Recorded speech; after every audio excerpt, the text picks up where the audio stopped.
তোমার সঙ্গে আমার শত্রুতা আছে সেই জন্য তোমার ক্ষতি করব না, শত্রুতা না থাকলেও মানুষ ক্ষতি করতে চায়। বাড়ির আবহাওয়াটা খুব ভারী হয়ে যাচ্ছে আস্তে আস্তে।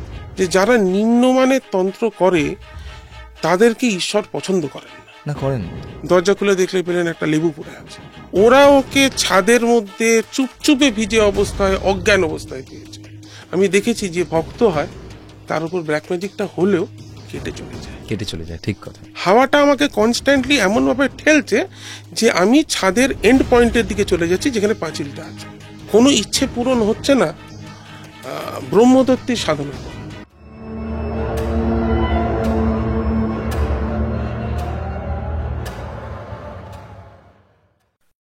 নমস্কার, আপনারা সকলে দেখছেন প্রেত কথা, সম্পূর্ণ নতুন একটি লাইভ পডকাস্ট। এবং আজ আমার সঙ্গে যিনি গেস্ট রয়েছেন তিনি জয়দা। আমি জয়দা নামেই তাকে সম্বোধন করলাম, কারণ আমার সাথে জয়দা যখন প্রথম কথা হচ্ছিল তখন জয়দা বললেন যে আমার নামটা তুমি ছোট করেই বলো। তোমার পুরো নাম, তুমি কোথা থেকে আসছো এবং কি করো, সম্পূর্ণটাই তুমি শেয়ার করতে পারো। আমি আসছি কসবা থেকে। আমার নাম জয়ব্রত চক্রবর্তী। আমি চাকরি করি একটি প্রাইভেট ব্যাংকে, এবং তার সঙ্গে যেহেতু মানে একটুখানি সুপার ন্যাচারাল জিনিস নিয়ে একটু ঘাটার ইচ্ছে চিরকালই আছে। কিছু পড়াশুনো করি, সেইগুলো নিয়ে কিছু পড়ি। আচ্ছা। প্লাস ঘোরার খুব ইচ্ছে, সেই কারণে খুব রিসেন্টলি একটা ট্রাভেল চ্যানেলও খোলা হয়েছে। বাট সেটা আপাতত মানে চলছে আর কি, মানে এখন অব্দি সেই জায়গায় যায়নি যে লোকেরা আমার দেখেই চিনতে পেরে যাবে বা কিছু। তোমার চ্যানেল অনেক দিন ধরে দেখছি, এবং আমার দেখার টাইমটা হচ্ছে মেনলি রাত্রির 12টার পরে। আচ্ছা। কেননা আমি সারাদিনের কাজ মিটিয়ে রাত্রির 12টার পরে বসে আমি তোমার মানে হঠাৎ করে একদিন তোমার চ্যানেলটা আমার কাছে আসে, এবং আসার পর থেকে বলতে পারো আমি একবারে দেখতে দেখতে দেখতে এপিসোড শেষ হয়ে যায়, এবং এখন খালি মনে হয় যে কবে আসবে। এসে কোন চ্যানেলটা আগে পাও? প্রেত কথা চ্যানেলটা পাও নাকি? না, আমি যেখানে এই ভিডিওসগুলো আমি সেই চ্যানেলটা আগে পাই। তারপরে আমি প্রেত কথা, মানে খুব রিসেন্ট টাইমসেই তুমি আমার চ্যানেলটা পাও? খুব রিসেন্ট টাইমসে আমি দেখতে দেখতে আমি পড়তে এদিক ওদিক কিছু করতে তারপরে যারা ঘোস্ট হান্টিং করে তাদের ভিডিও মানে তোমার খুব ইন্টারেস্ট আছে এই সাবজেক্টে। তাদের ভিডিও দেখি, কিন্তু মোস্ট অফ দ্য কেসেস আমার মনে হয় কিছু ফেক থাকে, ঠিক আছে। কিন্তু তোমার এখানে এসে যারা গল্পগুলো বলে সেই গল্পগুলোর মধ্যে অনেক রকম জিনিস খুঁজে পাই যেগুলো রিলেট করতে পারি, যে হ্যাঁ সত্যিকারের হয়, এমন শুনেছি বা এরকম হয়। বিকজ লোকেদের ধারণা হচ্ছে ভূতে শুধু ভয় দেখায়, ভূতে শুধু ভয় দেখায় না, ঠিক আছে। এবং লোকের ধারণা হচ্ছে মানুষ কারোর ওপর মানে তোমার সঙ্গে আমার শত্রুতা আছে সেই জন্য তোমার ক্ষতি করব না, শত্রুতা না থাকলেও মানুষ ক্ষতি করতে চায়। এরকম জিনিসগুলো তখন রিলেট করা যায় এইগুলোর থেকে। বিকজ আজকে যে ঘটনাটা আমি তোমাকে বলবো, তুমি সেটা শুনলে বুঝতে পারবে যে এখানে কিন্তু উইথাউট এনি রিজন একটা মানুষকে বিরক্ত করা কাকে বলে। আচ্ছা, উইথাউট এনি রিজন মানে আমি এই লোকটাকে চিনি না, আমি একে জানি না, কিন্তু তাও আমি এর লাইফে একটা নিউসেন্স তৈরি করার চেষ্টা করছি। ওকে, তোমার ঘটনাটা তাহলে তো খুব জমিয়ে শুনতে হয়। একবার আমি বলে দিই আপনাদেরকে, আপনারাও যদি ঠিক জয়দার মতোই আমাদের স্টুডিওতে আসতে চান তাহলে আমাদেরকে হোয়াটসঅ্যাপে আপনার ঘটনা ভয়েস করে পাঠান 9875476704 এই নাম্বারে, এবং আমরা আপনার ঘটনা শুনবো। আপনার ঘটনা যদি আমাদের পছন্দ হয় তাহলে ডেফিনেটলি আপনাকে আমরা ডেকে নেব, এবং ডেকে নেওয়ার পর আপনি আমাদের স্টুডিওতে বসে গোটা পৃথিবীর বুকে থাকা সকল বাঙালির কাছে আপনার ঘটনা শোনাবেন। আপনার শোনা কোনো সেরা সত্যি ভৌতিক ঘটনা অথবা আপনার সাথে ঘটে যাওয়া কোনো সেরা সত্যি ভৌতিক ঘটনা নিয়ে আপনি চলে আসতে পারেন আমাদের স্টুডিওতে এবং শেয়ার করতে পারেন আপনার ঘটনা।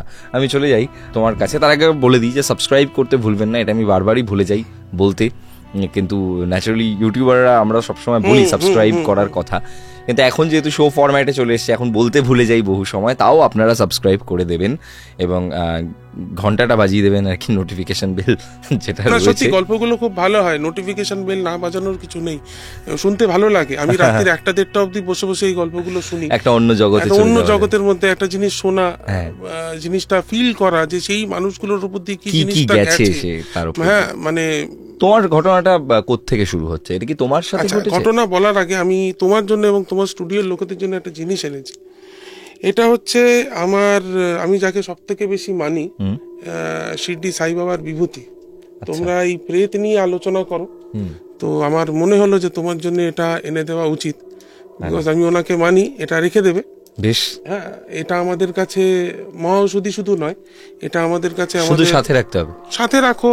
এই যেমন আমি মাথায় বাবার বিভূতি পরে আছি, আচ্ছা, ঠিক আছে, যে কোনো ভাবে তোমার জন্য প্রবলেম হবে, বাবাকে স্মরণ করে একবার এই বিভূতি বলবে, আমার হাতে তো বাবার নামও লেখা আছে। আচ্ছা, ভক্তির জিনিস সবসময় ভক্তকে বাঁচায়। হ্যাঁ, এবং আমরা তো ভক্ত মানুষ, আমরা দেখো একটা কথা বলছি, আমরা এটা মনে করি যে এটা মেবি আমি তোমায় দিলাম, বাট এটা আমি তোমায় দিলাম না, না, তিনি পাঠিয়েছেন, এটা তার ইচ্ছে হয়েছে তোমাকে দেওয়া, সেই জন্য তোমাকে একদম দিয়েছে, একদম একদম ঠিক ঠিক, আছে। একদম ঠিক। তো এগুলো পাওয়ার কপাল বা ভাগ্য সবার থাকে না। আমি গেছিলাম শিরডিতে রিসেন্টলি ডিসেম্বরে, তো সেই কারণে এবং একটা পয়েন্ট অফ টাইমে এইসব ফেথ এগুলোকে খুব ভয় পেতাম। আচ্ছা, বাট আজকের ডেটে আই ক্যান টেল ইউ যে আমি যে কোনো পরিস্থিতিতে, যে কোনো জায়গায়, ভারতবর্ষে কেন যে কোনো জায়গায় আমি চলে যেতে পারি, তুমি আমাকে একা রাখতে পারো, আমার ভয় করে কোনো জিনিস, আই ডোন্ট ফিয়ার এনি। সব তার কৃপা।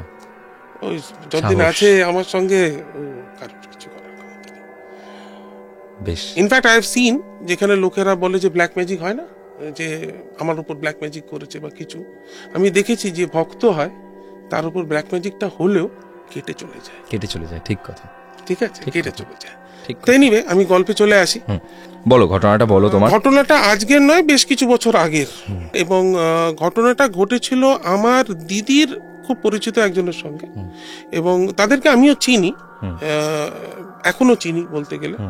তারা কি করে, তারা হচ্ছে 3 জনের ফ্যামিলি, হাজব্যান্ড ওয়াইফ এবং তাদের একটি মেয়ে। এবং যখনকার আমি ঘটনাটি বলছি, সেই মেয়েটির বয়স তখন ওই 15-16 অ্যারাউন্ড, ঠিক আছে, স্কুলে পড়ে, স্কুলিং করছে। এবং সেই সময় সেই মেয়েটি হয়তো আমার থেকে বয়সে বড়, হয়তো 1-2 বছরের বড়ই হবে। তো কি হয় কি, তারা একটা ফ্ল্যাট কেনে, আমি যে লোকেশনটা বলছি, লোকেশন হচ্ছে বেহালা সাইডে। আচ্ছা, বেহালা সাইডে একটা ফ্ল্যাট কেনা, একটা কমপ্লেক্স তৈরি হয়, যেরকম আজকাল সেই সময়কার নতুন নতুন কমপ্লেক্স সিস্টেম আসছে, একসঙ্গে 5টা বিল্ডিং, তাতে সবাই গিয়ে থাকছে, একসঙ্গে 10টা building, block A block B করে। তো সেরকম তারা, এটা তাও প্রায় কোন সালের ঘটনা? এটা আমি তোমায় বলবো 15-16, তো তার মানে এটা ধরে নাও 2001 সালের ঘটনা। 2000 কি 2001 সাল? 2002 হতো এটা টাইম ফ্রেম আমাদের, টাইম ফ্রেম। হ্যাঁ, তো ওই সময় তো এই কমপ্লেক্স সিস্টেমটা এসছে, কম্পাউন্ড, একটা কম্পাউন্ডের মধ্যে 4-5টা বিল্ডিং, প্রত্যেকটা বিল্ডিং 4 স্টোরির কি 5 স্টোরির, তার সেখানে সব লোকেরা আসছে। তো এরকম একটা কম্পাউন্ড তৈরি হয় বেহালা সাইডে, যেখানে তারা শিফট করে। ইট ওয়াজ একটা বিল্ডিং এর টপ ফ্লোর, টপ ফ্ল্যাটে, মানে টপ ফ্লোরে। তো ওনারা শিফটিং করেন, হাজব্যান্ড ওয়াইফ দুজনেই চাকরি করেন। In fact if I am not wrong, মানে আই এম নট রং, ওনাদের মধ্যে একজন is an advocate of a court, ঠিক আছে, মানে হাজব্যান্ড ওয়াইফের মধ্যে, এবং মেয়ে স্কুলে পড়ে। তো 3 জনের ফ্যামিলি যথারীতি সকালে দুজনে অফিস চলে যায়, মেয়ে স্কুলে চলে যায়। মেয়ে হয়তো বাড়ি ফেরে বিকেলবেলা 4:30, 4:30, 5টা নাগাদ, তার কিছুক্ষণের মধ্যে মা ঢোকে। তো এই হচ্ছে তাদের ফ্যামিলি লাইফ, চলছে, ভালো চলছে, স্কুলে সবকিছু ঠিকঠাক আছে, এভরিথিং ইজ ওকে, বিল্ডিং এ তারা নতুন করে থাকছে, সবকিছু ঠিক আছে।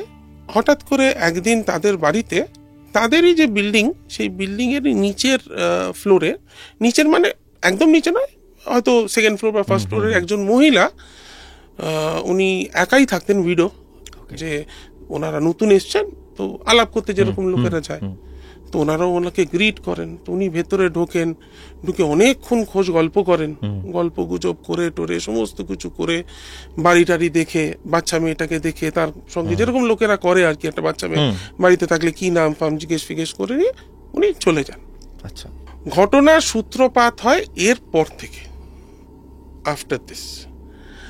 কিরকম ভাবে সূত্রপাত হয়, হঠাৎ করে কিছুদিন মধ্যেই ওনারা দেখেন যে যখন ওনারা বাড়িতে ঢুকছেন, 3 জনেরই বাড়িতে ঢোকার পরে কারোরই মুড ঠিক নেই। আচ্ছা, 3 জনেই খুব ইরিটেটেড হয়ে যাচ্ছে বাড়িতে খুব তাড়াতাড়ি। বাড়ির আবহাওয়াটা খুব ভারী হয়ে যাচ্ছে আস্তে আস্তে, মানে যেটা, মানে ভেতরে ঢুকলে মনে হচ্ছে যেন কিছু একটা চেপে আছে গায়ের ওপর। তো যথারীতি চাকরি বাকরি করে, এত কেউ মাথায়, এত কেউ মাখে না লাইফ, এত ফাস্ট লাইফ, লোকেদের লাইফ লিড করতে হচ্ছে, এত কিছু ভাবার সময় নেই, আমাদেরও নেই, কারোরই নেই। ইন দ্য মিন টাইম ওনারা যখন রিসেন্ট সময়তে যখন অফিসে যাচ্ছেন বা সকালবেলা বেরোচ্ছেন, দরজা খুলছেন, দেখতে পাচ্ছেন যে মেনলি হাজবেন্ড সবার আগে বেরোতেন, দরজা খুলে দেখলে পেলেন একটা লেবু পড়ে আছে দরজার বাইরে, চাকরি পা দিয়ে উনি সরিয়ে ফেলে দেন। কখনো দেখছেন হয়তো 2টো ফোঁটা দেওয়া আছে সিঁদুরের দরজার উপরে। কখনো দেখছে না, মানে বোঝা যাচ্ছে যে কেউ একটা মোমবাতি জ্বালিয়েছিল, সেই মোমবাতিটা পুরোটা পুড়ে গেছে। আচ্ছা, তো এরকম সব ইন্ডিকেশন ওরা পেতে শুরু করছেন। আর বাড়ির মধ্যে এই ভাট জিনিসটা বাড়ছে, লোকেদের ইরিটেশন বাড়ছে, ঝগড়া হচ্ছে। যে মেয়েকে হয়তো ওরা কোনোদিনই বকাঝকার মধ্যে দিয়েও যায় না, সেই মেয়ের গায়ে হয়তো হাত তুলছে। আচ্ছা, ঠিক আছে, অ্যাগ্রেসিভ হয়ে যাচ্ছে সবাই খুব। তো কিছুতেই বুঝতে পারছে না বা বোঝার চেষ্টাও করছে না, কেননা অত টাইম নেই কারোর মধ্যে, বোঝার চেষ্টা করার সময় নেই। এরকমই একদিন বর্ষাকাল, তখন বর্ষাকাল, তো মেয়েটি স্কুল থেকে ফিরেছে। স্কুল থেকে যেরকম যথারীতি 4টে 4:30 ফিরেছে, ফিরে বাড়িতে ঢুকে ফ্রেশ হতে হতে দেখছি তুমুল বৃষ্টি শুরু হয়েছে। তো বাচ্চা মেয়ে, তার বৃষ্টিটা তখনও মা বাবা কেউ আসেনি, তো সে জানলায় দাঁড়িয়ে দাঁড়িয়ে বৃষ্টি দেখছে। তার মনে হলো যে আমি জানলায় দাঁড়িয়ে দেখছি, ভালো লাগছে না, যেহেতু টপ ফ্লোর, ওপরের ফ্লোরটাই হচ্ছে ছাদ, তো আমি একটু ছাদে উঠে গিয়ে বৃষ্টিটা দেখবো। তো সে সেরকম তার বাড়ি থেকে উঠেছে, উঠে ছাদের দরজাটা খুলেছে, ভেতরে ঢোকেনি, মানে ছাদের যায়নি, ওটার সামনে দাঁড়িয়ে বৃষ্টিটা দেখছে এবং গুনগুন করে গান করছে মেয়েটা। ঠিক আছে, যেমন হয় আমাদের মধ্যেও হয়, বৃষ্টি দেখলে মাঝে মাঝে গান বেরোয় আর কি। এরপরে নেক্সট যে সিনটা আসছে, আমি যদি একটা সিনেমার ফরম্যাটে করি, নেক্সট সিনটা যেটা আসছে, সেখানে দেখা যাচ্ছে মেয়েটা ঘরের খাটে শোয়ানো আছে, মা বাবা এবং হয়তো দাদু দিদা তারা সামনে এসছে খবর শুনে, এবং মেয়েটা চোখ খুলেছে। তখন তাকে মা বাবাই জিজ্ঞেস করছে যে ওরা ওকে ছাদের মধ্যে চুপচুপে ভিজে অবস্থায়, অজ্ঞান অবস্থায় পেয়েছে। কিন্তু মেয়েটার লাস্ট মনে আছে যে ও ওখানে দাঁড়িয়ে বৃষ্টি দেখছিল, এবার মেয়েটা গল্পটা বলবে আর গান গাইছিল। এবার তারপরে কিছু নেই, কিছু মনে নেই, মেয়েটা, মানে আমি কাট সিন করলাম আর কি। একদম একদম। তোরা যথারীতি জিজ্ঞেস করছে তুমি ছাদে গেছিলে কেন, ওই রকম ভাবে ভেজা অবস্থায় অজ্ঞান হয়ে ছাদের মধ্যে, কি ব্যাপার? তখন মেয়েটা বলছে যে না, আমি তো ছাদের বাইরে বেরোইনি, আমি বাইরে দাঁড়িয়ে গান শুনছিলাম, গান গাইছিলাম এবং বৃষ্টি দেখছিলাম। হঠাৎ করে আমাকে পেছন থেকে প্রচন্ড জোরে কেউ একটা ধাক্কা মারে, অসম্ভব জোরে। এবং ধরো তুমি বেখেয়ালে আছো, তোমাকে যদি কেউ পেছন থেকে খুব জোরে একটা ধাক্কা মারে, যথারীতি কি হবে, তুমি টাল সামলাতে পারবে না, পড়ে যাবো। হ্যাঁ, ওরও যথারীতি পড়ে গেছে। পড়েও ঘুরতে ঘুরতে, মানে দেখার আগে যে কে ভেতর থেকে কেউ দরজাটা বন্ধ করে দিয়েছে। তখন বাবা বলছে ভেতর থেকে কি করে, আমরা তো দরজা খোলা পেয়েছি। বলছে না, ভেতর থেকে দরজা বন্ধ করে দিয়েছে, আমি খুব চেষ্টা করেছি দরজা খোলার, কিন্তু কিছুতে দরজা খোলেনি। তখন বলছে যে কিন্তু তারপরেই আমি দেখছি যে উল্টো সাইড থেকে একটা দমকা হাওয়া আসছে, আর যে হাওয়াটা আমাকে দাঁড়াতে দিচ্ছে না, মানে আমি দাঁড়াতে পারছি না, হাওয়াটা আমাকে কনস্ট্যান্টলি এমন ভাবে ঠেলছে যে আমি ছাদের এন্ড পয়েন্টের দিকে চলে যাচ্ছি, যেখানে পাঁচিলটা আছে। এবং তখনও আমি একবার পড়ে যাই, পড়ে যাওয়ার পর উঠে দাঁড়াতে দাঁড়াতে আমি দেখি যে ওই যে ছাদের যে রেলিংটা আছে, রেলিং এর সামনে কিছু ফিগার। এবার আমি তোমার একটা কথা বলি, আমরা জানি 3 রকমের ফিগার হয়, ওপেক, ট্রান্সপারেন্ট, ট্রান্সলুসেন্ট, তাই তো? ওপেক মানে লাইট যার মধ্যে দিয়ে পাস করবে না, ট্রান্সপারেন্ট মানে একটা কাঁচ, লাইট দিলাম উল্টো পারে চলে যাবে, ট্রান্সলুসেন্ট হচ্ছে আমি একটা লাইট দিলাম বাট লাইটটা একটা হেজি ফরম্যাটে ওই পারে যাবে।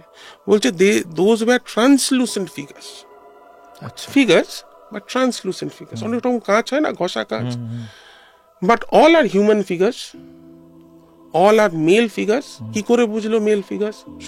15-16 বছরের মেয়ে বললো অল ফিগার্স আর নেকেড। আচ্ছা, কটা ফিগার ছিল না ফিগার ছিল জানি না, বাট দে আর ফিগার্স যারা নেকেড। এবং আমার প্রচন্ড ভয় লাগে। আমি কি করি সেই মুহূর্তে, একটা ওই আমাদের ছাদের উপর জলের পাইপ লাইন গুলো থাকে, তো আমি একটা পাইপ লাইনকে আঁকড়ে ধরি যাতে আমি ধাক্কাটা না খাই, আঁকড়ে ধরি এবং ওইখানে, তারপর আমি কিছু জানি না, তারপরে এখানে জ্ঞান, মানে ওই জায়গায় মেয়েটা অজ্ঞান হয়, ঝড় বয়ে যায় একটু, এবং ওই জায়গায় মেয়েটা অজ্ঞান হয়ে যায়, তারপর কিছু মনে নেই। এরপরেই মেয়েটা বলতে শুরু করে যে আমার প্রাইভেট পার্টসে খুব ব্যথা। আচ্ছা, একটা 15-16 বছরের মেয়ে, সে বলছে যে কিছু হিউম্যান ফিগার্স সে দেখেছে, যারা সবাই নেকেড মেল ফিগার্স, এবং তার প্রাইভেট পার্টসে ব্যথা। যথারীতি একটা বাবা মায়ের উপর দিয়ে তাহলে কি জিনিসটা যেতে পারে, কোনো কিছু বিচার বিবেচনা না করে তারা ডাক্তারের কাছে ছুটেছেন। তো ডাক্তারের কাছে যাওয়াতে ডাক্তার বলেছে, দেখুন ইনসিডেন্ট হয়েছে কালকে, এত তাড়াতাড়ি তো কিছু বোঝা সম্ভব নয়, আপনারা এসছেন, সরি ইনসিডেন্ট হয়েছে 2 দিন আগে, আপনারা এসছেন 2 দিন পরে, ঠিক আছে, কি করেই বা বুঝবো, একটা তো কিছু আমাকে টেস্ট করতে হবে, এটা একটা টাইম পিরিয়ড আছে যার আগে আমি বুঝতে পারবো না, ডাক্তারও বুঝতে পারবে না। ডাক্তার বললো, দেখুন আর এসব ফিগার টিগার আমার মনে হয় আপনার মেয়ে হ্যালুসিনেট করেছে, ঠিক আছে, দেখুন কিছুদিন ওয়েট করুন, তারপরে দেখা যাবে, একটা টেস্ট ফেস দিচ্ছি, রিপোর্ট দিচ্ছি, এগুলো করান। চলে এসছে, বাট প্রচণ্ড মানে চিন্তার মধ্যে আছে, এবং এরপর থেকেই মেয়েটা কিছুতেই ঘুমোতে পারে না, শি ক্যানট স্লিপ, খালি তার একটাই জিনিস মনে হয়, someone is calling her, constantly কানের কাছে কেউ একটা ডাকছে, এবং তার ছাদেই ডাকছে, এবং মেয়েটা রাত্রিবেলা ঘুমোতে পারছে না। যে মেয়েটা একটা 15-16 বছরের ফুটফুটে মেয়ে, সে আস্তে আস্তে শুকিয়ে যাচ্ছে, মানে টেনশনে পড়ে শুকিয়ে যাচ্ছে, রোগ হয়ে যাচ্ছে, শরীর খারাপ হয়ে যাচ্ছে, মা বাবা চিন্তা পাচ্ছে, ডাক্তার দেখাচ্ছে, ওষুধ চলছে, তাতেও কিছু হচ্ছে না। তো এরকম একদিন ওর মায়ের একজন অফিস কলিগ, সে বাড়িতে আসে মেয়েটাকে দেখতে এসে সমস্ত কিছু দেখে ফেকে সবকিছু করে, দেখার পরে তো পুরো ইনসিডেন্টটাই ওর মা বলে যে আমার মেয়ে এই ঘটনা ঘটেছিল, এটাই আমাকে বলেছে। তো ওই যে কলিগ আসে, সে বলেছে, দেখ সব ঠিক আছে, তুই ডাক্তার দেখাচ্ছিস, সবকিছু দেখাচ্ছিস, কিন্তু এত সহজে না একটা এর কথা উড়িয়ে দেওয়ার মতন নয়, ও যে এতগুলো কথা বলছে, সত্যি তো তাই, ওকে অজ্ঞান অবস্থায় পাওয়া গেছে, এবং ও যে এত যদি হ্যালুসিনেটও করে থাকে, যদি ওর মাথাতে যদি কোনো প্রবলেমও হয়ে থাকে, তার নিচ অব্দি যাওয়াটা উচিত, because she is a child still now, 15-16 বছর কতই বা বয়স। তো আমার মনে হয় এখানে কিছু একটা আছে উইচ ইজ নট রাইট। তুই এক কাজ কর, আমি একজনকে চিনি, I have seen him doing some things, তুই একবার তার সঙ্গে যোগাযোগ কর, আমি অ্যাড্রেস তোকে দিয়ে যাচ্ছি। এই ভদ্রলোকের নামটা আমি বলবো, এই ভদ্রলোকের নাম হচ্ছে আব্বাস ভাই। আচ্ছা, ইনি একজন মুসলিম পীর, ঠিক আছে, এবং ইনি খিদিরপুরের সাইডে কোথাও একটা থাকেন।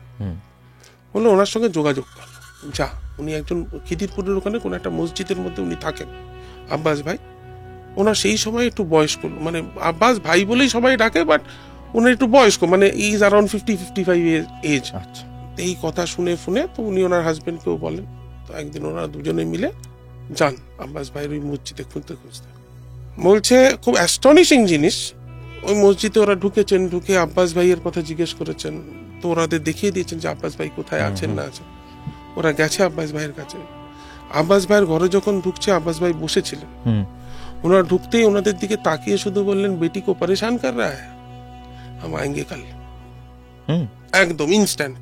বলছে এটা ওরা এখন অব্দি বুঝতে পারলো না আব্বাস ভাই ধরলো কি করে, বা এটা মুখ দেখে ধরলো না কিভাবে ধরলো, উনি সিদ্ধ মানুষ আর কি। দেখো একটা কথা বলি, আমি হিন্দু, কেউ মুসলিম, ঈশ্বর সবার এক। যে সঠিক সাধনা করবে, তো সবার যে সঠিক সাধনা করবে তার সঠিক সিদ্ধি। এবং আমার কোথাও দাঁড়িয়ে মনে হয় যে এই যে ঈশ্বর লাভ বা এই সিদ্ধি লাভ, এই ব্যাপারটাকে আমরা এই হিন্দু মুসলিম খ্রিস্টান করে না নিজেদের গ্রোথটাকে আটকে দিয়েছি। আমি যে শিরডি সাই বাবার কথা তোমায় বললাম, তুমি যদি কোনোদিন শিরডিতে যাও, তুমি ওখানে বুঝতে পারবে না তুমি হিন্দু পীঠস্থানে এসছো না মুসলিমে এসছো না খ্রিস্টান এসছো। তোমার পাশে দাঁড়িয়ে একজন মুসলিম ওনাকে ছুটছে, তুমি ওনাকে ছুটছো, কোন একজন খ্রিস্টান ওনাকে ছুটছে, মানে এইটাই হওয়া উচিত। এটাই তো স্পিরিচুয়ালিটি, এটাই রিলিজিয়াস আর স্পিরিচুয়াল হওয়ার মধ্যে পার্থক্য, অনেক পার্থক্য আছে।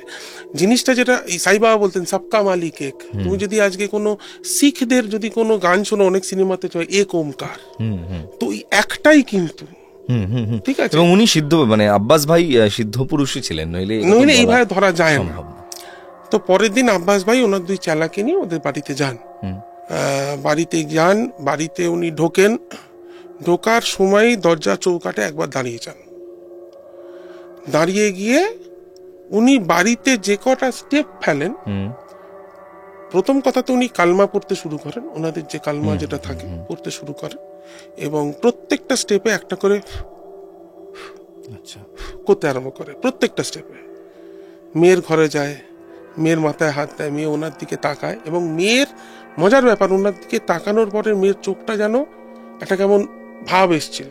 উনি বললেন, চিন্তা মত করো, এইটুকুনি বলে, চিন্তা মত করো বলে টলে উনি সবকিছু করে আবার ঘরে এসে বললেন যে আপনারা সবাই এখানে থাকুন, চেলাগুলোকে বললেন যে তোমরাও এখানেই থাকবে, কেন ওনাদেরকেও কিছু শেখানো থাকে, দরজার সামনে দাঁড়াও, তোমরা দরজাটা বন্ধ করে দাও, আমি ছাদে যাব, আমার পেছনে কেউ আসবে না, আমার যতক্ষণ সময় লাগে লাগুক, আমি ঠিক আমার সময় মতন আমি নেমে আসবো, কেউ আমার পেছনে যাবে না।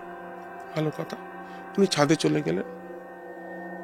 15 মিনিট 20 মিনিট আধ ঘন্টা বাদে উনি ছাদ থেকে নেমে এলেন। আচ্ছা। নেমে এসে উনি ঘরে বসে 2 গ্লাস জল চাইলেন। জল চেয়ে একটা জল উনি নিজে খেলেন, আর একটা জলে কালমা পরে ফু দিয়ে বলে বেটিকে খিলা দাও, বেটিকে পিলা দাও। এবার উনি মেন গল্পটায় আসছেন যে কি হয়েছে। বলছে ইহা কই বুড়িয়া রেতা হ্যায়? বলছে বুড়িয়া মানে হ্যাঁ কই বিধবা বুড়িয়া রেতা হ্যায়? তখন বলছে হ্যাঁ ও তো এসে দেখাই করে গেছে, সেই প্রতিবেশীটা যে নিচের তলায়, যে নিচের তলায়। বললো যে তোমরা আজকের ডেটে আমাদের ফ্ল্যাট দরকার, থাকার দরকার, যেখানেই ফ্ল্যাট তৈরি হচ্ছে আমরা যাচ্ছি, ভালো পজিশন পেলে, ভালো দাম পেলে আমরা কিনে নিই, কিন্তু আমরা একবারের জন্য জানার চেষ্টা করি না যে যে জমিটার উপর ওটা তৈরি হয়েছে সেই জমিটা কোথাকার, বা যেই জমিটা যদি বিলং করতো কারুর, সে কে, সেই জমিটার কোনো হিস্ট্রি আছে কিনা। বললো তোমরা যে এই জায়গায় এই যে বিল্ডিং গুলো বানিয়েছো, তোমরা জানো এই বিল্ডিং, এই চত্বরগুলো কাদের? এখানে এই ফ্যামিলিটা, একটা ফ্যামিলি আছে খুব বনেদি ফ্যামিলি, যেটা ফ্যামিলির কথাই উনি বলবেন, কিন্তু আমি ফ্যামিলির নামটা নেবো না, বিকজ এখনো রিনাউন্ড ফ্যামিলি, তাদের ফ্যামিলির লোক এখনো আছে, কলকাতা মানুষের কানের কাছে সেই ফ্যামিলির নাম করলে তারা এখনো চিনতে পারবে। বলছে it belong to that royal family, ঠিক আছে।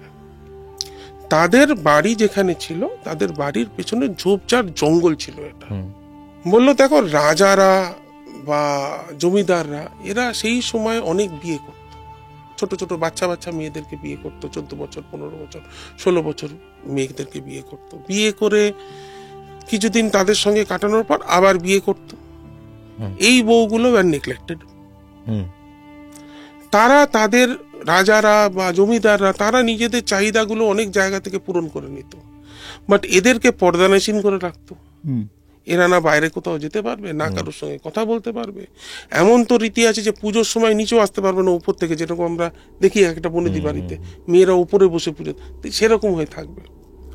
বলছে যে যখন এদেরকে ছেড়ে দিত বা এদের সঙ্গে যখন আর কোনো যোগাযোগ রাখতো না, ওই বাড়িতে এরা ওই সম্মানটুকুনি পেত যে রানী মা বা সামথিং লাইক দ্যাট, কিন্তু এদের বয়স হচ্ছে 20 বছর 21 বছর 22 বছর ইয়াং মেয়ে, তারা তাদের চাহিদা কি করবে?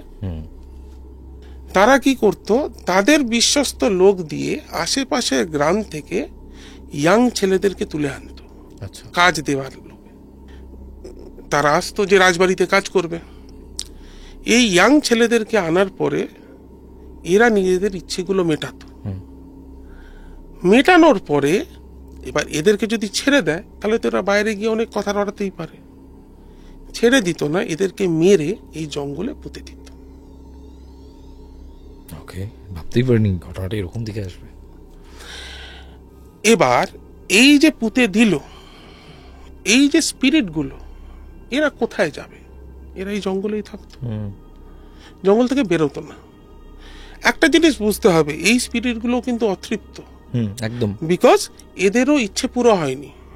এরা কিন্তু অহেতুক একটা কাজের জন্য এসে নিজেদের প্রাণটা বেকার কোনো কারণ নিয়ে এটা প্রাণ দিয়েছে। এরা কাউকে বিরক্ত করতো না, জঙ্গল থেকে বেরোতো না, কিন্তু এরা জঙ্গলে থাকতো। তোমরা থাকবে, বাড়ি বানাবে, জঙ্গল কেটে সাফ করে দিলে কোথায় যাবে? এরা এই চত্বরের মধ্যেই আছে, কিন্তু তোমরা তো অনেক দিন আছো, কোনো বিরক্ত করেছে? করেনি, করতো না। এরা অতিরিক্ত হওয়া সত্ত্বেও বিরক্ত করতো না, কারণ এরা নিজেদের দুঃখেই দুঃখিত হয়ে পড়ে আছে, মুক্তি পায়নি, মুক্তি পায়নি। কেউ জানতেই পারেনি, বাড়ির লোকেরা এত বছর কেটে গেছে এখন অব্দি জানতে পারেনি তারা কোথায় গেল, মুক্তি পায়নি। এবার কি হয়েছে, এরা এখানে ছিল, মুক্তি পায়নি, চুপচাপ ছিল, কাউকে বিরক্ত করতো না, তোমরাও বিরক্ত করতো না, এরাও কাউকে বিরক্ত করতো না। এই যে বুড়িয়া, এ খুব নিম্নমানের তান্ত্রিক। আচ্ছা, মানে নিম্নমানের তান্ত্রিক মানে ইনি টুকটাক জানেন, নিম্ন সাধনা করে। এবং এনাদের কিছু মানুষের এনার্জি দরকার হয় এনাদের কাজ করার জন্য কিছু কিছু জায়গায়। তোমার মেয়ে একটা 15-16 বছরের মেয়ে, তার মধ্যে পজিটিভ এনার্জি ভর্তি। তোমার মেয়েকে এনার খুব পছন্দ হয়েছিল তার এনার্জিটাকে কাজে লাগানোর জন্য, এবং তোমার মেয়ের পেছনে এ পড়ে গেছিল। এ কি করেছে, এ নিজের ওই তুকতাকে থ্রু দিয়ে এই ভূতগুলোকে উত্তপ্ত করেছে যাতে এরা বিরক্ত করে, এবং সেই জিনিসগুলোই তোমার মেয়ে দেখেছে। তোমার মেয়ে ভুল কিচ্ছু দেখেনি, কোনো হ্যালুসিনেশন হয়নি। ও যে নেকেড ফিগারগুলো দেখেছে তারা ওইখানেই আছে, তারা বহু যুগ যুগ ধরে ওখানে আছে। বললো আমি যা করার করে দিয়েছি, এই ছাদ ব্যবহার করা যাবে না। আচ্ছা, আমি এই ছাদে বেঁধে দিয়েছি, ওরা ছাদের বাইরেও বেরোবে না, তোমাদের বিরক্ত করবে না, বাট এই ছাদ তোমরা ব্যবহার করতে পারবে না। এই বুঝে তোমরা করো, যেটা করার করো, কি করবে তোমাদের হাতে। বলে উনি সবকিছু করে বেরিয়ে যাচ্ছেন। বেরিয়ে যাওয়ার সময় বললেন যে উনকা ফ্ল্যাট কাহা হ্যায়, বুড়িটা। তো ওরা দেখিয়ে দিলেন যে ফ্ল্যাট ওখানে। বুড়িটার ফ্ল্যাটের সামনে গিয়ে দাঁড়িয়ে ওনারা যেরকম উর্দুতে লেখেন না, আমরা লেফট টু রাইট, ওরা উল্টো রাইট টু লেফট লেখে, ওই বুড়ির দরজার উপর আঙুল দিয়ে কিছু একটা লিখলো, লিখে 3 বার ফুঁ দিল, দিয়ে উনি বেরিয়ে চলে গেলেন। 3 থেকে 4 দিন ওই বুড়ি ওই ফ্ল্যাটে থাকতে পারলো না, ফ্ল্যাট ছেড়ে বেরিয়ে চলে গেল। তার মানে ওকে কেউ খুব ডিস্টার্ব করেছে, মানে ওই আব্বাস ভাই করে দিয়ে গেল। হ্যাঁ, হতে পারে যে আব্বাস ভাই হয়তো উল্টো চালান দিয়ে দিয়েছে। দেখো সবার উপরে কারণ ওই বয়স্ক যে মহিলা ছিলেন, আমি যা বুঝলাম, ও হচ্ছে বেসিক্যালি বাচ্চাটার উপর চালান করেছিল। একদম, আমি এইটাই তোমাকে প্রথমে বলছিলাম না, যে বিনা কারণে আমি তোমায় চিনি না, জানি না, আমি তোমার ক্ষতি করতে নেব। আর এই নিম্নমানের যারা হচ্ছে নিম্নতন্ত্র সাধনা করে, তারা তো এই জিনিসগুলো মানে, কারণ আমি মাঝখানে শুধু নিজস্ব স্বার্থ সিদ্ধির জন্য না, যেটা আমি রিসেন্টলি একটা ভিডিওতে যেটা শুনেওছি, সেটা হচ্ছে এদের মধ্যে না একটা মানে ওই আমি যে এটা অ্যাচিভ করেছি, এইটা একটা দেখানোর খুব ইচ্ছে থাকে। হ্যাঁ, এবং এইখানেই মানে আমি যেমন এই রিসেন্ট একটা বই পড়ছি, বইটার নাম হচ্ছে তন্ত্রবিলাসীর সাধু সঙ্গ। এটা প্রমোদ কুমারের লেখা বই। আপনারা যারা পড়তে চান তারা কিনে নিতে পারেন এই বইটি অবশ্যই। এবং এই বইটিতে মানে এখানে একটা সুন্দর জায়গা আছে, জানো তো, মানে এখানে একটা জায়গা তুমি বললে যেহেতু, যে এই যে দেখাতে চাই যে আমি এটা অ্যাচিভ করেছি, এটা বলেই আমার মনে পড়লো, আমি শেয়ার করি তোমার সাথে এটা। সেখানে বলছে যে মানে প্রমোদ কুমার আর কি, ওনার যে কলকাতার গুরু রয়েছেন, উনিও সিদ্ধ পুরুষ একজন, তো তার কাছে গেছেন, গিয়ে বলছেন যে গুরুদেব, আমাকে যিনি এখানে নিয়ে এসেছিলেন সেই দাদাকে তো আজকাল আর দেখতে পাচ্ছি না আপনার এখানে। তো বলছে যে হ্যাঁ, ও তো এখন আর আসে না সেরকমভাবে। বলে কেন আসে না? ও তো ওই স্পিরিচুয়ালিটি নিয়ে, মানে আমি আমার ভাষায় বলছি, ও তো স্পিরিচুয়ালিটি নিয়ে প্রচণ্ড লাফালাফি করতো, স্পিরিচুয়াল হব, আধ্যাত্মিক পথে যাব, ওই তো আমাকে আপনার খোঁজ দিল। তো বলে না, ও এখন আর আসে না, তার কারণ হলো যে ও এখন ডঙ্কা বাজাতে খুব ব্যস্ত চারিদিকে, যে দেখো আমি কি কি অনুভব করেছি, বা যে দেখো আমি কি কি অ্যাচিভ করে নিয়েছি স্পিরিচুয়ালিটির মাধ্যমে। এবং ওখানে গুরুদেব বলছেন যে যখন কোনো স্পিরিচুয়াল ব্যক্তিত্ব, তিনি কি জানেন বা তিনি কি বোঝেন বা তিনি কি দেখতে পান বা তিনি কি অনুভব করেন, সেটাকে যখনই বাইরের মানুষের সামনে ফ্লন্ট করতে শুরু করেন, অপাত্রে দান করেন, তখন কিন্তু তার স্পিরিচুয়াল গ্রোথ আটকে যায়। এবং তখন গুরু বলছেন যে, গুরুকে বলছে, তো আপনি তো গুরু, আপনি আনতে পারবেন না তাকে? বলছে দেখো, আমার কাজ তো সঠিক পথে আনা নয়, তাকে তো পথ নিজেকেই ঠিক করতে হবে। আমি শুধুমাত্র গাইড করে দিতে পারি, যে হচ্ছে দেখ বাবা, ওটা ভালো রাস্তা, ওটা খারাপ রাস্তা, তুই কোনটায় যাবি তোর ব্যাপার। তো তুমি যেটা বললে এটা একদম ঠিক, যে এদের নেই মানে বেশিরভাগ সময় এই নিম্নমানের তান্ত্রিকরা একটা খুব ন্যাচারাল বেসিক লেভেল পর্যন্ত কি আটকে যায়, এবং এই জন্য উচ্চ সাধনা হয় না, এদের উচ্চ সাধনা হয়ও না। এবং তুমি দেখবে এদের পরিণতি খুব খারাপ হয়। আমি তোমায় একটা কথা বলছি, একা থাকতে পারে না। এবং এই যে এরা না খুব স্পিরিটস নিয়ে, মানে স্পিরিটসকে খারাপ কাজে লাগায়, তো অসম্মান করে স্পিরিট। এবং তুমি বিশ্বাস করবে না, এদের জন্য, এদের কাছে এই স্পিরিটসরাও কিন্তু এদের উপর খুব একটা হ্যাপি থাকে না, একদমই হ্যাপি থাকে না। কেননা এরা কিন্তু মানে স্পিরিটদেরকে ব্যাগার খাটানো বলে না, এরা কিন্তু ব্যাগারে খাটায়। এবং যখন স্কোপ পায়, স্পিরিটসরা কিন্তু এদের উপর সেই এফেক্টটা তুলে নেয়। এবং এদের কিন্তু পরিণতিটা এই কারণেই হয় খুব খারাপ। মাঝখানে একটা ভিডিও দেখছিলাম, যেখানে তারাপীঠের শ্যামা খ্যাপা যিনি তান্ত্রিক আছেন, এবং উনি বলছেন যে যারা নিম্নমানের তন্ত্র করে তাদেরকে ঈশ্বর পছন্দ করেন না। একদম। এবং তাদের কাছে ঈশ্বর যায় না। আমি তোমাকে একটা ছোট্ট এক্সাম্পল দিচ্ছি। আমি তোমার এখানে আসার জন্য ভিডিওটা বহুবার খুঁজলাম, আমি পেলাম না। আমি যদি পাই আমি তোমাদেরকে পাঠিয়ে দেবো। অনেক রকম ভিডিও এখন এসছে না, এই ম্যানিফেস্ট করো, এই নাম্বার, এই হাতের মধ্যে এই নাম্বার লেখো, তোমার এই ম্যানিফেস্টেশন হবে। এটা তো পরবর্তী কথা। এই ভিডিও দেখতে দেখতে হঠাৎ করে একটা ভিডিও আমার সামনে এসছে ফেসবুকে, যেখানে বলছে যে কোনো ইচ্ছে পূরণ হচ্ছে না, ব্রহ্মদত্তির সাধনা করো, ব্রহ্মদত্তির সাধনা করো। অশ্বত্থ গাছ, বট গাছ বা যে কোনো এরকম গাছ দেখবে তার সামনে যদি ছোট্ট মন্দির বানানো থাকে, এটা ব্রহ্মদত্তির জন্য বানানো হয়। এই মন্দিরে গিয়ে পুজো দাও, কোথাও থেকে তার একটা ফটো প্রতিকৃতি জোগাড় করো, জোগাড় করে বাড়ির যে কোনো কোনায় রাখো, ধূপ দাও, তোমার কাজ সফল। ব্রহ্মদত্তির ফটো মানে পাবো আমি জানি না, they are provoking people to go to the negative line. আচ্ছা তুমি বলো যে আমরা যেমন শিবকে জানি কেমন দেখতে, সাকার, আমাদের তো সব ঈশ্বরদের একটা সাকার রূপ রয়েছে, আমাদের সনাতন ধর্মে আমাদের একটা সাকার রূপ রয়েছে। তো এই ব্রহ্মদত্তি, এই ভদ্রলোকের আকারটা কি? তোমার মন তো তুমি এঁকে নিতে পারো, বা গুগলে সার্চ করলে তুমি যেরকম ফটো পাবে, তোমার যেটা মনে হয় তুমি সেটা বাড়িতে রাখো, তাকে ব্রহ্মদত্তি। মানে তুমি দেখো, it is a total negative aspect. তুমি তাকে একদম একটা নেগেটিভ, মানে একটা নেগেটিভ এন্টিটিকে রাখতে বলছো। Can you imagine the kind of প্রচার মাধ্যম এখন এমন হয়েছে না, এখন নিম্ন, দেখো এগুলোকে আমি গুপ্ত সাধনা বলেই জানি। মানে আমি খুব সহজে এই ধরনের লোকদেরকে বুঝতে পারি, চিনতে পারি। আমার কারোর সাথে কোনো শত্রুতা করারও কিছু নেই, বন্ধুত্বেরও কিছু নেই, কিন্তু একদম সিম্পল জিনিস, যে মানুষ তার নিজস্ব স্পিরিচুয়াল ক্ষমতা সবার সামনে ফ্লন্ট করেন, সে সবসময় ফেক, একদম এভরি টাইম সে ফেক। এবং 2 নম্বর, এই নিম্নতন্ত্র বা যে কোনো তন্ত্র, উচ্চ মার্গের সাধনাও, এগুলো হচ্ছে গুপ্তবিদ্যা। আমার এখানে রানাদা আসেন, রানাদা বারবার বলেন যে দেখো এগুলো গুপ্তবিদ্যা, সব আমি বলতে পারবো না। আমি কিছু কিছু জিনিস বলি যেগুলো হয়তো সাধারণ মানুষকে একজন সাধক হিসেবে বলা যায়, বা যার একটু স্পিরিচুয়াল নলেজ আছে সে বলতে পারবে, রানাদা ওভাবেই বলেন। কিন্তু আমার সাথে কথা বলার সময় উনি অনেক ডেপথে গিয়ে কথা বলেন, কিন্তু অন স্ক্রিন উনি কিন্তু সেই কথাগুলো কখনোই বলেন না। এটা কোনোদিনই কেউ বলবে না। যার সাধনা লেভেল সেই জায়গায়, যে শিখেছে, মুদ্রা কত হচ্ছে, তোমাকে শিখতে হবে জিনিসটা। এখানে তো পয়সা উপার্জনটা মেন জিনিস হয়ে গেছে। যার পয়সা উপার্জনটা মেন নয়, যার কাছে হচ্ছে আমি তাকে জানবোটা আসল। এই যেমন এই শ্যাম খাপা ইনি বলছিলেন যে আমার তো একটাই লক্ষ্য ঈশ্বরকে পাওয়া, তো আমার লক্ষ্য ওটা, আমি ঈশ্বরের এগেনস্টে যাব কেন? ঠিক কথা, ঈশ্বরের এগেনস্টে যাব কেন? একটা তোমায় খুব সিম্পল কথা বলছি, যে কোনো মানুষকে দেখলে তার মনোবৃত্তি কিরম চলছে না চলছে, এটা বলার মতন ক্ষমতা বড় বড় সাধকদের থাকে, যারা খুব সেই লেভেলে তন্ত্র সাধনা করেছেন, যারা সেই লেভেলে সাধু, মানে সাধক হয়েছেন, তাদের জানে। কিন্তু এরকম বহু মানুষ আছে যারা স্পিরিচুয়ালি হয়তো তোমাকে দেখলে কিছু একটা বলে দিতে পারবে, তারা কিন্তু সাধক নয়, কিন্তু গুড অবজারভার।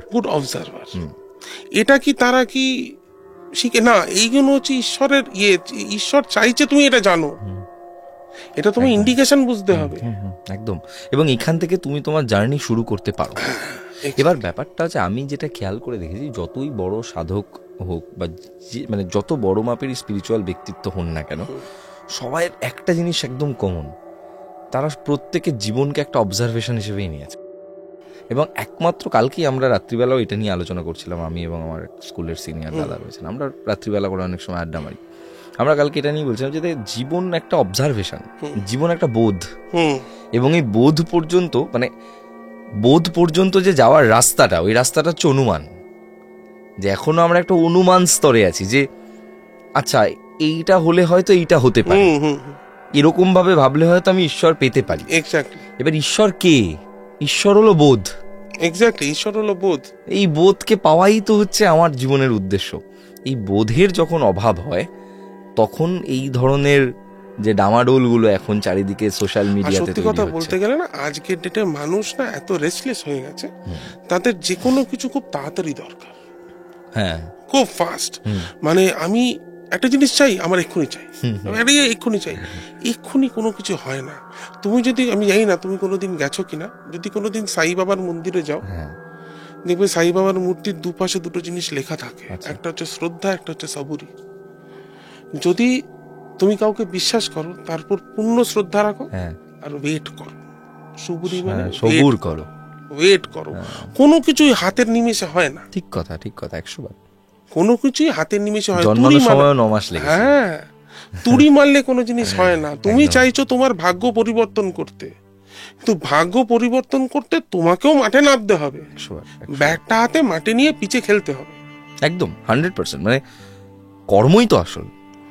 সচিন তেন্ডুলকার বাড়িতে বসে কিন্তু পৃথিবীর নাম্বার 1 ব্যাটসম্যান হয়নি, মাঠেই নামতে হয়েছিল, মাঠে নামতে হয়েছিল, তাকে তার প্রমাণ করতে হয়েছিল। সেরকম তোমাকেও তোমার কাজের জন্য তুমি আজকে, আমি আজকে, এই যেমন এক একজন খুব বোকা বোকা লাগে, খুব তাড়াতাড়ি টাকার দরকার, এইটা ম্যানিফেস্ট করো।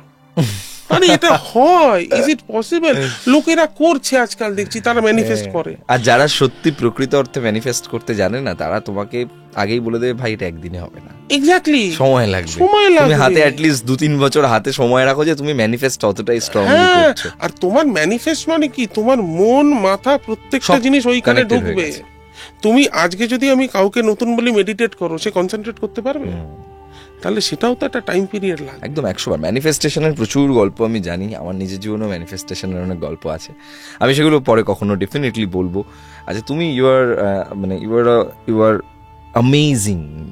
অ্যামেজিং, এত ভালো মানে ঘটনা বলার লোক আমার এখানে, মানে তোমার মতো এত সুন্দর করে ঘটনাটা বলার লোক আমি খুব কম পেয়েছি, যারা কিনা এত সুন্দর করে ঘটনা বলে।